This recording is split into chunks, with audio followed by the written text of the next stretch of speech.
Good morning, good evening, whoever you are, wherever you are, whatever you might be doing. We wish to welcome you to the Silverlight Show. The Silverlight shines to illuminate that which lies hidden in darkness. For those of you tuning in today, we welcome you in. So, Silverlight happens to be a video game player. I play a lot of games, as you might know by this little setup in front of me. Well, I shouldn't say a lot of games. Actually, compared to a lot of people, I'm pretty tame. I'd say 3 or 4, not 5 games. First of all, I play Magic the Gathering. And yeah, I'm not a 20-year-old kid, but I've been playing it since the beginning, so it's something that my friends can do. It's really easy. A deck is small, you can take it out, you can, build it any way you want, customize it, and it fits in your pocket. But the cards are the cards. This is a wargaming table. Most specifically, it's designed for BattleTech, although some of the measurements are a little bit off. But it's a big deal. My friends come over, we get this out. The kids know to go play upstairs in their room, or they can come hang out as long as they don't bump anything.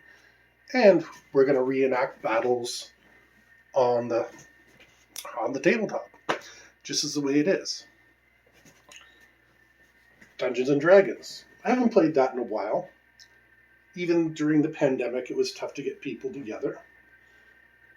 And then video games. I play Words. What is that word search one? Anyway, it doesn't matter. They don't sponsor me, but the one where it makes you find words and you find them. Yeah, I usually play that first thing in the morning just to keep my brain active. And then on occasion, I play PUBG, Player Unknown Battleground. And I run around. Sometimes I win. A lot of the times I lose, although I make top 10 a lot of the time. Back in the day, I played all those games. Doom. I've played a lot of games over the years. And now with the Oculus Rift coming out, and some other technologies like Google Glass, if they ever do decide to go back to that, you put on a virtual world in front of your eyes.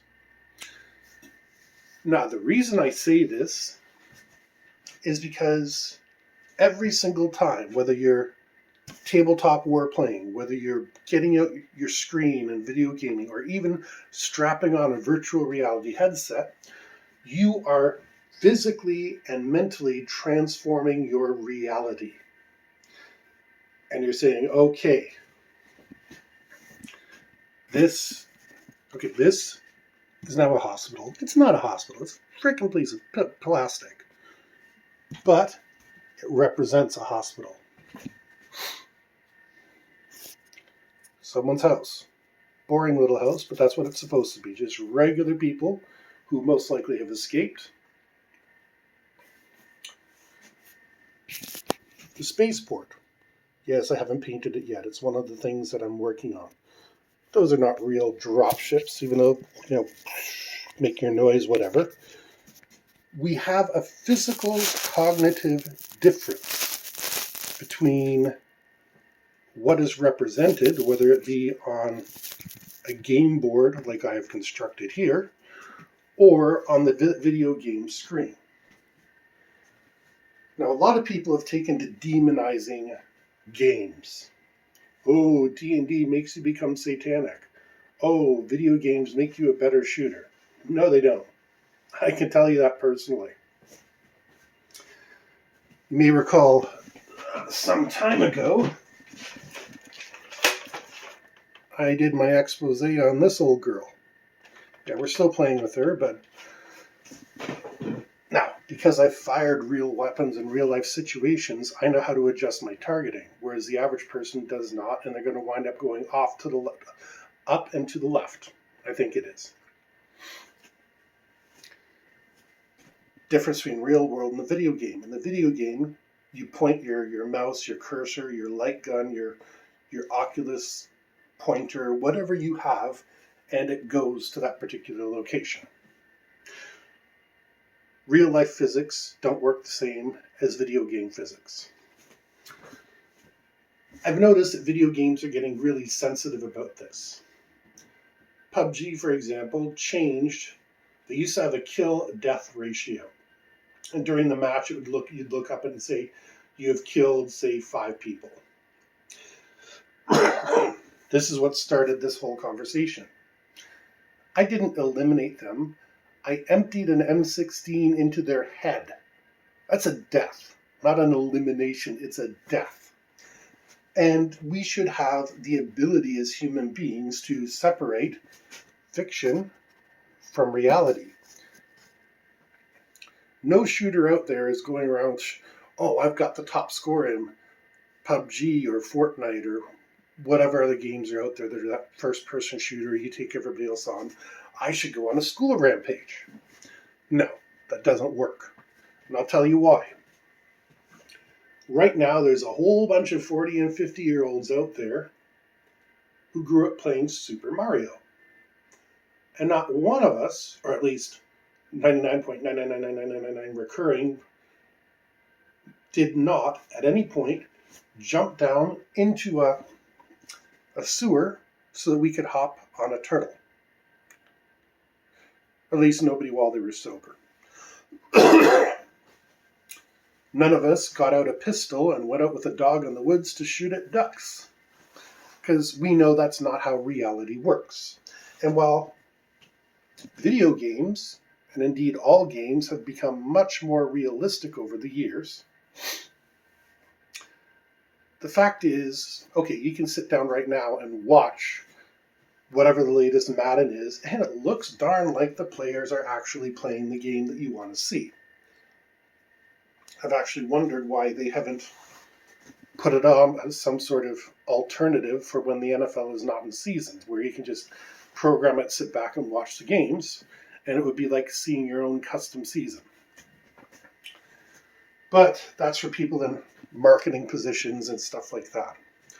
But people, I could take the world's best video game system, virtual reality control, etc., take it to a small tribe in South America that has never been contacted before and show it to them, and they're going to know, oh, that's a video game, whatever words that they would use in their language for it, but it's not reality.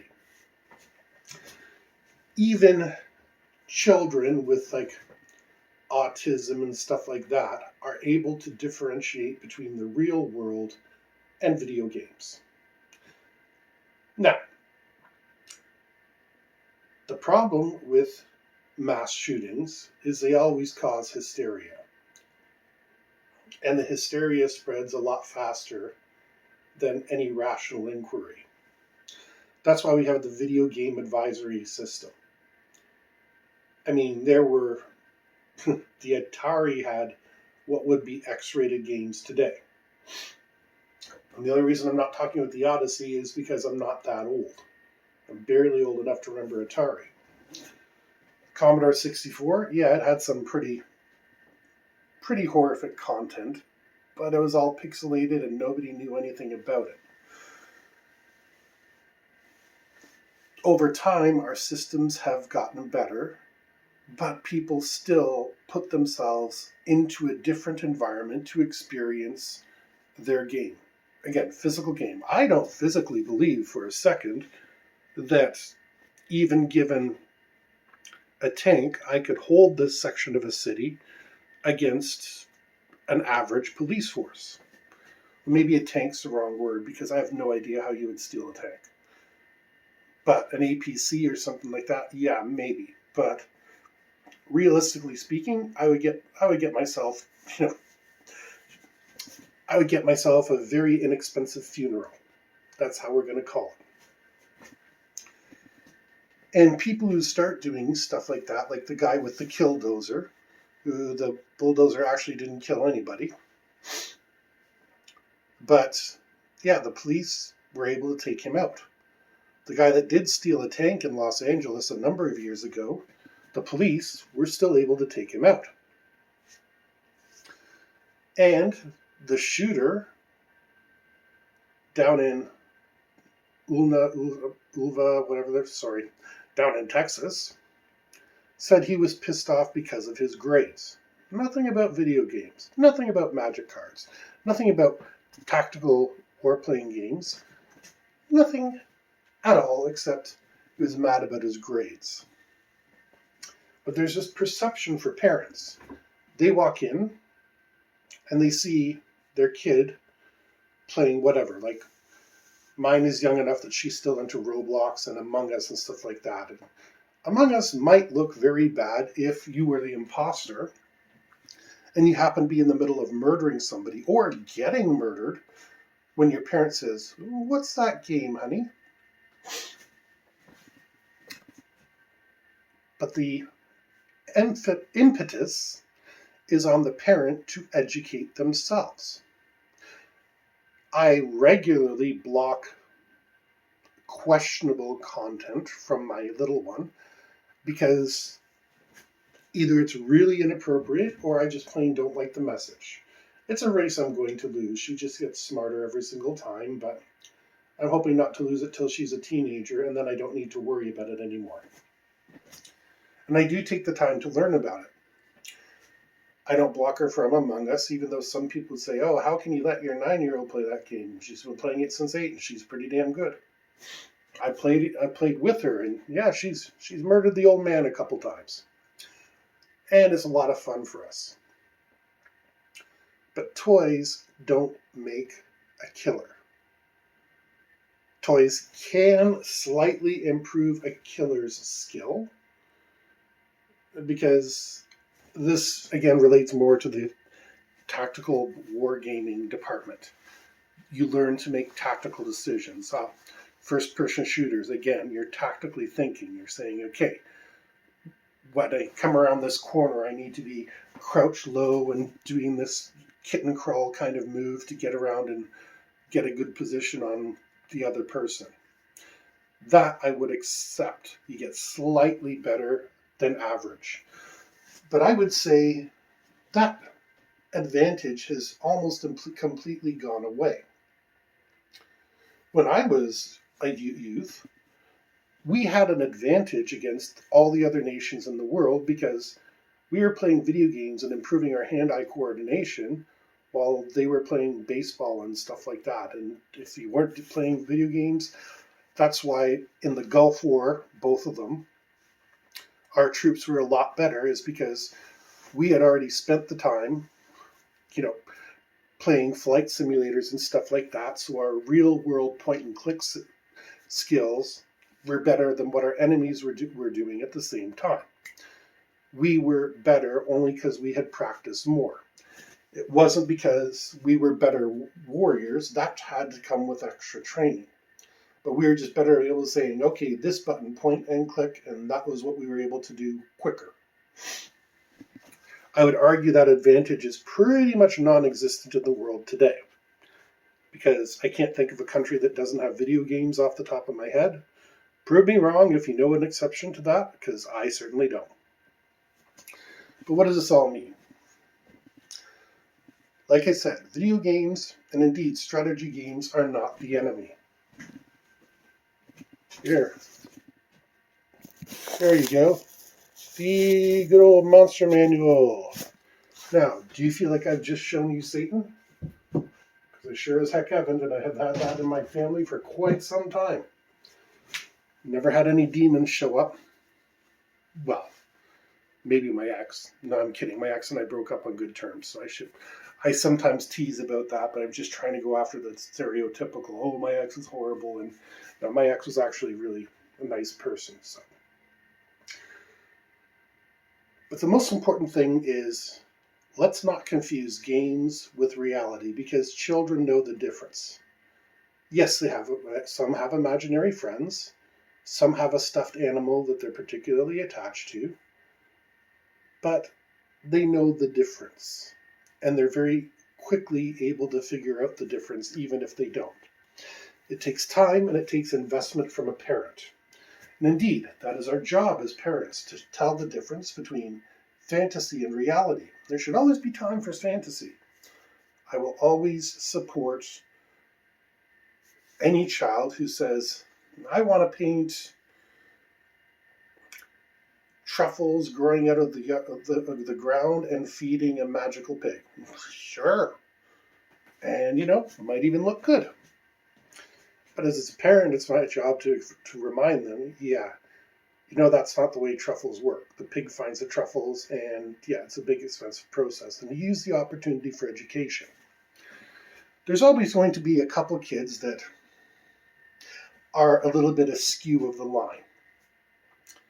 We need better detection systems. We need to know, Johnny's a little bit out of the normal here. And,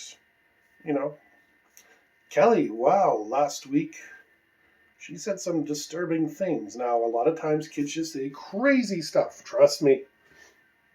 I know. I did it as a kid, and my kid is doing it. And I'm sitting there right now saying, okay, fortunately, I know my kid doesn't have any horrible tendencies yet. Remember, 9 years old, I know what I'm in for in a couple of years. But I trust her. I trust her ability to grow. I trust her ability to learn. And I always have to remember to trust her. The same with your kid, your people, whatever games they're into. Unless they're going out with a knife and playing murder in the dark, then let them have their fun. Make it supervised, fun. Make sure there's structure to it, although kids have their own definition of structure. But don't automatically blame the games when kids start to do crazy stuff, because we're humans. Whether we're adult humans or children humans, elderly humans, we all play games. Indeed, I've seen footage of some of the poorest places, and they still have games that they play. But that's the thing to remember. We're all human. We all have brain downtime that we want to fill with something. And just make sure that your child is approaching it in a fair way. And be fair about it yourself. Because it's very easy to make an assumption. Dungeons and Dragons is a tool of the devil. Video games teach my children how to shoot. Oh, war gamers will teach them to be a master tactician. Maybe they will. In which case they might have a good future in the military. But that's unlikely, because that's not what games are about. We hope you enjoyed this episode of the Silverlight Show. If you did, please hit like, share, and subscribe. Don't forget to buy a book. It really helps the channel out, and we hope you have a fantastic day.